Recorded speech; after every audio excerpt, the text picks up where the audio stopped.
Today, I have the great pleasure of talking with Kamaria Laffrey. Kamaria Laffrey was diagnosed with HIV/AIDS in 2003. Initially, she fed into the stigma that she was being handed a death sentence at the age of 21. And now, 17 years later, she has become a leader in the community and a sought after speaker and consultant. Her advocacy is inspired by her failure to find people who look like her speaking about her experiences. She serves as an advocate by speaking up for marginalized people, fighting for criminal justice reform, and creating time for joy. She's here to tell us about her work with United We Rise. Kamaria, first of all, welcome. Thank you. Thank you so much for having me. It's an honor. It's an honor and a pleasure. Absolutely. I consider it a great honor to be able to talk with you and share your story and the tremendous work that you're doing. But as we get into this conversation, Kamaria, tell us, first of all, what is the biggest misconception about people living with HIV?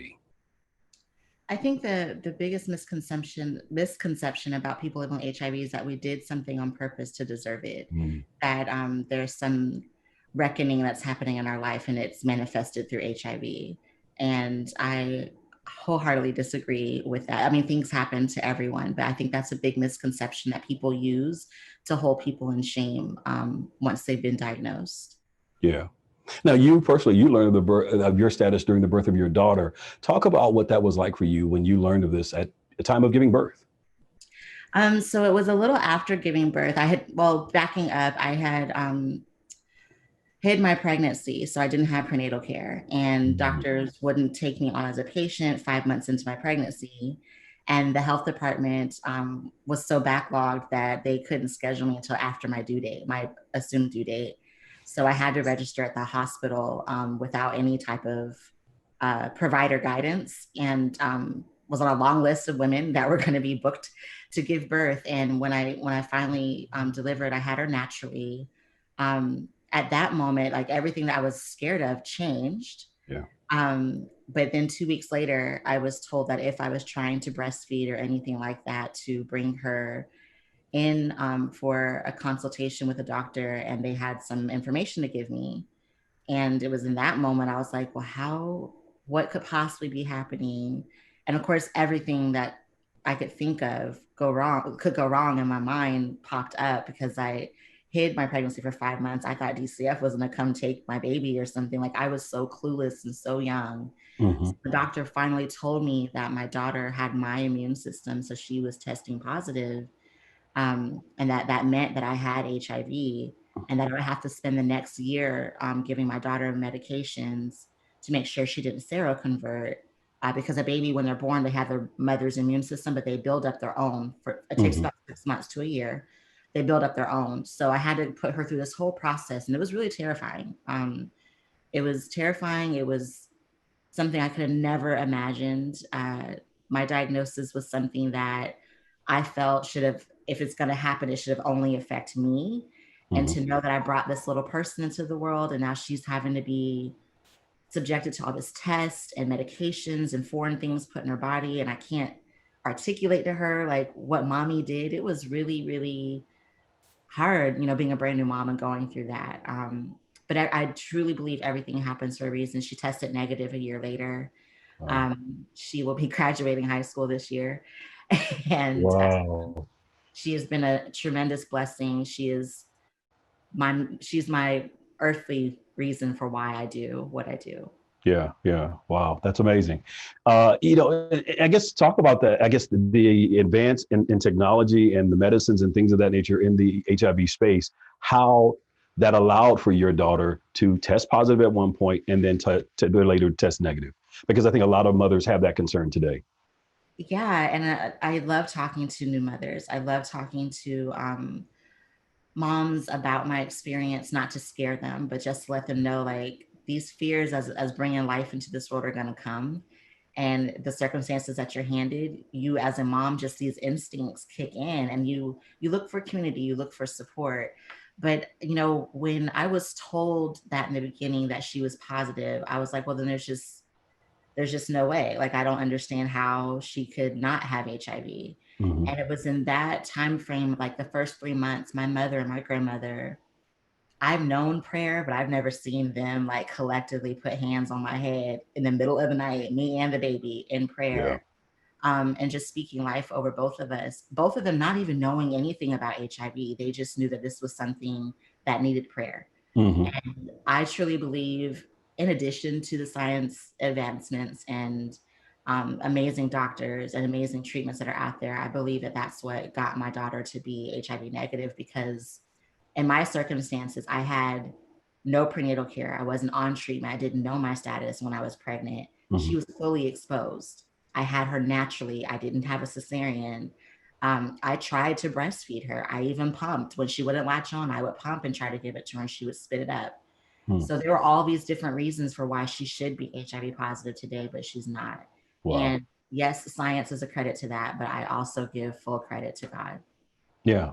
So talk about that. I mean, what does that do to your faith? You're 21 years old, you're a new mom, you've just got this new revelation in your life, and now you see your mom and your grandmother laying hands on you, praying for you. And like you said, you had known their faith level, but now you've seen that faith level go to a whole new level, if you will. What does it do for your faith? It strengthened it. It didn't, I never went through, from that experience, I never went through a phase of, God, why me?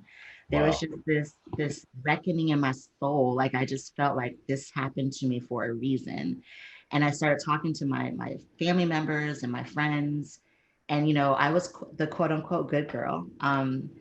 And no one like would see anything I've done in life on paper and be like, Kamaria is going to be the one that ends up with HIV. Like no one. And not to say like I'm on some high moral ground or anything like that. It was just when I talked to my friends and family, they were just like, we don't get why this is happening to you. And they're sharing experiences with me of things they've done where they know they were putting themselves at risk and it didn't happen to them. And it was just mind blowing. And the more I kept hearing that, the more I was like, okay, God, what's up? What is this purpose you're giving me? And how do I walk in it? And it hasn't been a perfect walk whatsoever. But Mhm. Yeah. it's definitely been one that's unshakable. No one can tell me to turn back and stop. At the times I've tried to walk away from doing HIV advocacy, telling my story, there's been 3 times I can count that I've tried to stop. And the way my life flipped upside down when I tried, I just can't walk away from it. So this is it. This is until I leave this earth. And I have no regrets. I wouldn't change a thing that's happened to me because it will alter the mother I became. It would change who I am as a woman. I love myself now. I didn't love myself before when I was out doing what I was doing and having fun doing it. Like I don't have regrets of what I did, but I definitely know how to move forward in Yeah. life and how to be more mindful of, this is the only body I get. This is the Yeah. only one. So I have to take care of it no matter how good something feels, no matter how fun something is. And that's what I try to tell other people when I'm educating and encouraging folks. Yeah. You said something there a moment ago when you talked about the fact that, again, you weren't living this promiscuous wild life. No one would have ever assumed that you would get HIV. I think that's the thing that really I want to talk about, because that's the stigma that's associated with HIV. And that's why it stops so many people from sharing their story, because instantly someone is going to assume that they've been promiscuous or been wild and irresponsible in a whole lot of ways and things of that nature. Talk about the importance of really combating the stigma that's associated with HIV. So this is, I don't know if this is an unpopular opinion, but this is just how I feel about it. And it's how I've parented and how I wish my mom had talked to me. I think when we're raising our young men and women, we miss an opportunity to truly talk to them about their bodies and what pleasure is, Mhm. and not hold shame with talking about pleasure, and letting folks understand that being in a relationship and being with the person that whoever you're going to be with, that there has to be a responsibility of having conversations about what they experienced prior to you being with them. Um, I think lifting the veil of shame around our bodies, I think, is a huge piece that can go into it. I don't sit down and tell my daughter, yeah, you can go sleep with him, you can sleep with him, you can sleep with him. I don't do that. But when she has questions about, okay, well, when a guy says this, what does that mean? And when I feel this, how do I answer? How do I respond to that? In addition to prayer, I tell her, okay, this is what that means. This is what a condom is. This is what birth control is. And I also give her the freedom, as I wish my mom had given to me more, to ask questions and not be afraid of aggressive responses or Yeah. shameful responses. Receive my questions in love, not because I'm out there actually doing it, it's because I'm curious. And I Right. want to know, because maybe I heard a friend talk about something that happened to them, and I want to know, is this experience the same for everyone? And I think that's a piece of it. Because media shows us one thing, Hollywood shows us one thing of what a relationship looks like, what sex looks like. And then you get into these situations that feel magical and they match whatever it is you saw on TV or on the movie screen.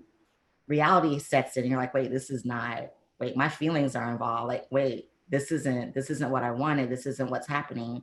Hmm. Or things move too fast. There's just so many avenues that I think we skip over out of being uncomfortable and maybe in our own shame. Conversations with my daughter are not easy. I don't enjoy them, but I Yeah. feel that I have to be a lot more vulnerable um, as a parent when it comes to letting her know what's real and what really can happen and can't happen, that can help equip her to make better decisions than I did. Yeah. Yeah. Educating and equipping her supersedes your comfort level. Absolutely. Yeah. Absolutely. Like, I can't just say, well, it's uncomfortable, I don't want to talk about it. No, I was like, I learned in my advocacy that the times I've learned the most is when I'm uncomfortable. When something's making me Mm. uncomfortable, I'm like, okay, why doesn't this feel good? What, as I'm learning information, as I'm hearing someone's experience, I'm like, this is unsettling for me. What is it that I'm missing? What blinders have I had on to not see other people's experiences? And that's what's built my advocacy and helped me be a better parent. Oh, good deal. And I want to talk about that more in just a moment, but I want to, on this whole stigma piece, as you go about and you share your story, I'm sure you've heard it a number of times, but you don't look like you have HIV. You look good, girl. Yeah. What does that look like? I mean, help us to understand why it's so important to not go based on looks. Uh, yeah, Because you can't tell. The guy that I got HIV from, the one night I had a one night stand with a really fine, tall, dark, handsome, good smelling, good hair, if that's what you want to say, yeah, man. your And dream guy. Yeah, yeah, like there was no indication that he was sick. And I often tell people you can't even wait for indication that someone looks sick because it may not be HIV. It may be that they have an autoimmune condition like lupus or sickle cell or something like that. But going off appearances can set yourself up for failure instantly. You cannot judge a book by its cover. You can't even look at me and tell like the things about me that make me laugh. Like, you just can't look at people and assume things. So yeah, when it comes to HIV, I always tell people, don't test yourself through the partner. Like, don't rely on your partner to be like, oh, I got tested 2 weeks ago, I'm good. You hmm, don't have to worry about anything. You need to know your status for yourself before you engage in any type of activity. Know what your baseline is, so that way when you come into a situation, you can say, I know my status was negative, so let's talk about what's happening right now. yeah, Whether an STD scare comes up or whatever, you can't look at people and tell, and it's wrong to look at people and tell. We're all human beings. We're all here having an experience together, and to be judged based off your appearances, especially HIV and the stigma, then people also add on their morals to you just because they know you have it. hmm, They can make assumptions like me as a mom that I shouldn't be allowed to have any more children after I had the one daughter, or I should have gave her up for adoption. Like, suddenly my ability to be a human and have value to my life is suddenly gone just because I have HIV. And that's so not the case. And it's yeah, so unfair. And so many people are walking around carrying the residue of that stigma. Because I call it residue because it may not come directly to your face. Someone may not directly say it to you, but you hmm, feel it. No one yeah. directly told me that I wasn't worth anything for having HIV, but you feel it. You feel it. Hmm. Wow, wow. So it's hard to believe, I guess, in 2020 that we would still even be talking about the fact that people are judging whether or not someone has an STI or any type of disease based on looks. But the reality of it is that's what's going on. You don't look like you have COVID either, but There but you anyway, go. Right? Yeah. as we continue to move on, I guess the question I would have for you is, how have healthcare professionals helped and supported you in your journey? Hmm. Hmm. Okay. Uh-oh. That's, for me, where I live, that's a loaded question because there's challenges in my community. The And community tell us where you live again. I live in Central Florida, so it's Polk County, Okay. and we only have the health department as specialty care for people living with HIV. Mm. Um, and it's a stigmatizing situation to go through. They're making improvements, you know, when community speaks up. And we have a new organization here that just opened, that provides connection to their treatment and provides social services like housing and food support and things like that. Healthcare professionals, the one helpful thing for me, the last provider I had before she moved, when I was married, my husband recently has passed away, but she was so excited for the opportunity for us to try to have children. And I remember when we first got married, every appointment we went to, she was just kept asking, so have you done this? Are you going to do this? Are you going to try? Are you on birth control? I don't think you should be on birth control right now. I think you should try. And it was making me uncomfortable a little bit. I was like, why is she pressing this so hard? And I always thought in the beginning, I was like, is it because my husband's also positive, or like, what is her problem? And what it was without her articulating it in the language that we see on a fact sheet, it was, I had been on my treatment for years and I was undetectable. The virus had been suppressed in my system for 6 months, longer than 6 months.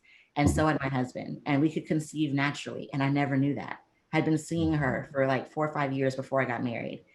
And so one of the most helpful things was how she made me feel whole in my health, that how I'm naturally supposed to like conceive and have a child. I still had that option, because for years I thought that was off the table. I thought if I wanted to have another child, I would have to go through like IVF, um or just not conceive, or if I did, then I would have to have a C-section. None of that is the case for me if I wanted to have children. I am now 38 and I'm done. Like, I don't want any more kids.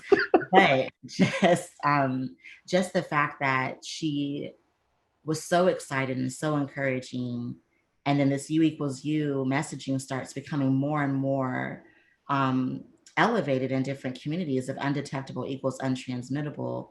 I think since the treatments have been introduced, the 1-a-day treatments, U equals U is probably one of the most empowering things for people living with HIV to hear, because there is something you feel when you're diagnosed. You feel like a piece of your humanity is gone. Like suddenly you cannot, or you're not supposed to accomplish or achieve anything that you may have had hopes for, whether that's having children, getting married, donating blood, which we still can't do that. But, you know, just different things that may have been in your mind before, being able to be a part of this collective experience, being told that, no, you can still do certain things because you're on your treatment. I don't know. It's just is a life changer for me and many other people that I've talked to. Yeah, yeah. Sounds like she really helped you in a whole lot of ways there. She did. Yeah. I guess so. How did you connect with? Currently, you're working with United We Rise. How did you connect with United We Rise? United We Rise, I want to say they sent out like a blanket invitation to Black leaders that they knew in the HIV community. And I had just started at the Sarah Project as a community organizer. So I got tagged as being the Black person on staff to be a part of this convening and going to the different meetings and being in an all Black space really excited me. And I just really wanted to be a part. In the beginning, I didn't quite know what the vision was and what we were going to be birthing. And so now that I am a part of it and I get to bring the information and the experiences that are happening in this planning into other spaces and say that these are the issues that Black people are experiencing, is helpful, because I'm just one Black woman. I can't speak for all Black women. Yeah. So when I'm listening to other Black women working in immigration spaces, or other Black women working in research and treatment spaces, that helps inform how I show up in my policy advocacy space. So it's a very um, affirming space to be in, and I'm very proud and excited to be a part of their work. Yeah, yeah. So you guys are doing your first virtual conference here just in a couple of days, really. Talk Yeah. about the role that you will be playing. And really, I can't go over the fact that as you began to talk about United We Rise, there was like this smile, this almost like a permanent smile that just got planted on your face. What is the joy that you feel in working with this organization? Um, this is really selfish and personal for me. Okay.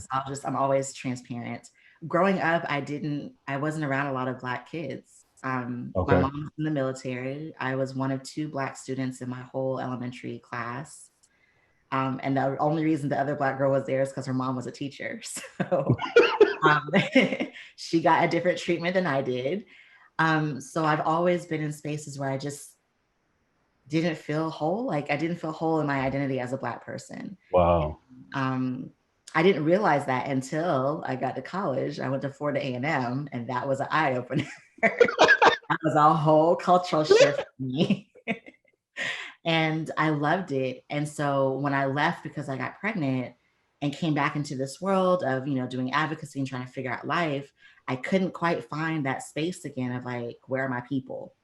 Yeah. And being a part of this convening, it's not just what can I bring to the table for advocacy and my leadership. It's what are we learning collectively? And it just reminds me of that good old HBCU vibe. And you can't manufacture it. You can't find it anywhere else unless you're with your community that you trust, that reflects you, you're like-minded. And even if you're not like-minded, you're able to have disagreements and debates and still come to the end of the day saying, but this is what the big picture is and this is what we're going to accomplish. So being able to strategize and pull all these different resources together for this convening, like the smile is because I'm excited. It's been a long road. I wasn't fully engaged in all the planning. The people that have been like at the top level planning, I'm blown away by how they were planning, and still I'm watching them show up in other spaces. And like, how are you doing all of this? So I just know it's going to be amazing because, like my aunt says, when you put your foot in something, it's just going to turn out delicious. So I just can't wait. I really can. I'm very, very excited. It's So going to be you put your foot in and you kind of just swishing it around and all that. yeah. Sure it gets all between your toes. Yes, all between your toes and wiggle them a little bit. Yeah. Yeah. And you may have given us a glimpse of it, but what exactly is the mission of United We Rise? So the mission has been really formulated by Black-led organizations, people that are Black. No one else has been coming in saying, no, we think you should do this. And it's built to unite and mobilize a collective of leaders on the intersection of everything we experience. So from mass incarceration to HIV to sexual identity, gender identity, immigration, all of these different issues that impact our lives that may possibly impact a small population of folks. But when we come together, we're all affected by it. Just because I don't work in immigration every day doesn't mean I'm not affected by the policies that are written and by the administration that implements a harmful policy towards our people. So our mission is really it's driven by us, for us, and it's helping to inform what needs to be changed, what needs to come off the table, what needs to come off the chopping block, and what can we build from removing the harm. Like once we remove all the pieces that are harmful to our community, what then do we come together and rise up for? So I feel like that's what our mission is about. Okay, I like it. I like it. With all the advances that we talked a little bit earlier about the advancement that has taken place in the HIV space, with all of that, why do you think African Americans are still so affected by this disproportionately? Hmm. Hmm. There are so many different answers to that. Hmm. But I think it's because our narrative, our culture, our thoughts, our mindsets aren't the ones that are at the forefront. And that's for any marginalized community. There are people making decisions for us, but are not including us in the power of making that decision. I often say, like, even in the HIV space, there's times where I'm wanted to serve on a board or to serve in some capacity. And money may have been received like as a grant for a certain demographic of people to be in this space. Mm-hmm. And I always find that our presence is always wanted, but our power is always denied. Mm. And if we don't start shifting that dynamic, we're going to continue to repeat the history of being oppressed. And it's not all up to us. Like if we could flip this upside down and not be in the situations we are, we would have done it a long time ago. But it's going to take a collective of allies and true resources, not just here's a check, but you have to do XYZ with it. No, here's a check. Here's room to make a plan. Here's the power to distribute the money however you see fit. And then here's an evaluation that will help you get more resources, not an evaluation that's going to cut you off because the funding ran dry or because someone else bigger, better, and badder decided that they were going to have the funding instead. It's really about not denying our power once you ask for our presence. Wow. And you're how old again? I'm 38. That's considered, I mean, 38 is considered to still be millennial, isn't it? I mean, that's what they say. Like my daughter doesn't agree, but that's what they say. Just say, you just said that so well. So thank you for your work and what you're doing. I guess the question becomes now, though, how has the pandemic affected your work? My work personally, it's this year. I don't know why sometimes I feel selfish even saying this, but this year it's been collectively hard for all of us. I spent the majority of my year and will spend a great deal of time moving on forward grieving. So thankfully, the organization I work for, and I love this is why I love the HIV community because space has been given to me to not have to ask for permission to grieve. Um, I was told to take off as much time as I needed, come back when I'm ready. And even in the midst of that, like if you need to step back, Kamaria, it's cool. So I love that there's always space held for me in Hmm. this work. The pandemic shifted a lot of the travel, of course. Like I did a lot of travel 2019. But I really am not that upset about it. Because we were still able to get our work done. Like the Sarah Project is launching an institute at the end of this year that'll train 12 advocates throughout the next year in policy advocacy. So the pandemic didn't stop that. Everything that we did in person, we were able to springboard and do it virtually, even our training academy. Uh, the only things I have concerns about are like folks that are on the front lines that are doing outreach, that are going in communities and doing testing, Hmm. and how creative they've had to be in navigating the different barriers that they have up for that when they're already in barriers in place. I've had conversations with folks who've had to experience challenges around that. But I really think with the HIV community and the pandemic, we didn't allow the pandemic to hold us back from the work that we know is still important and needed to be done, especially during an election year. Like we just weren't going to sit down and be like, oh, well, it's the pandemic. We fought even harder. And the resiliency in this community is something that um, I don't know, I haven't seen in other spaces. And it's just something I'm very proud of. Yeah. Well, you can certainly tell the joy, again, as you talked about United We Rise and just the work that you do. You can tell that you really enjoy what you do. Um, so much so to where I wouldn't have known that it sounds like you have recently been widowed. And I wouldn't have known that because of the joy that's in your spirit. And that's a good thing. But I guess I'll have to ask you, how recent was the passing of your husband? It'll be a year on the 15th. Okay. So it was December of last year. Yeah. Yeah. And I just got back from a trip from work. We spent one beautiful weekend together, and he passed in his sleep. He was, yeah. Okay. Okay. Well, definitely our condolences with you on that. I know this could be a difficult time of year, but you seem to be in good spirits. So that's a good thing. That's a good thing. And your daughter's getting ready to graduate high school. So, Yes. She just did her SATs Saturday, and it's happening too fast. so the question becomes, what's next for you? I mean, what do you ultimately want your legacy to be? Oh, wow, I love that question. I love that question because I love talking about legacies. I just, this answer has shifted for me in the past year. I just want to be a source for others to be able to know that there's life beyond a diagnosis, that they don't have to be hindered by the things that happen to them in life. Even with COVID, like there's life beyond COVID. And that's maybe an idealistic, super optimistic statement because a lot of folks aren't seeing that right now, but it's something I hold on to. Hmm. So ultimately, my legacy is just to make sure that there's always optimism and there's always hope and there's always a glance towards the horizon, knowing that it's possible, that it's within reach, it's not completely out of reach. Um, I'm just very always trying to be optimistic about things. I tell people, in addition to having HIV, I have chronic optimism because it's just that silver lining. It's just always there.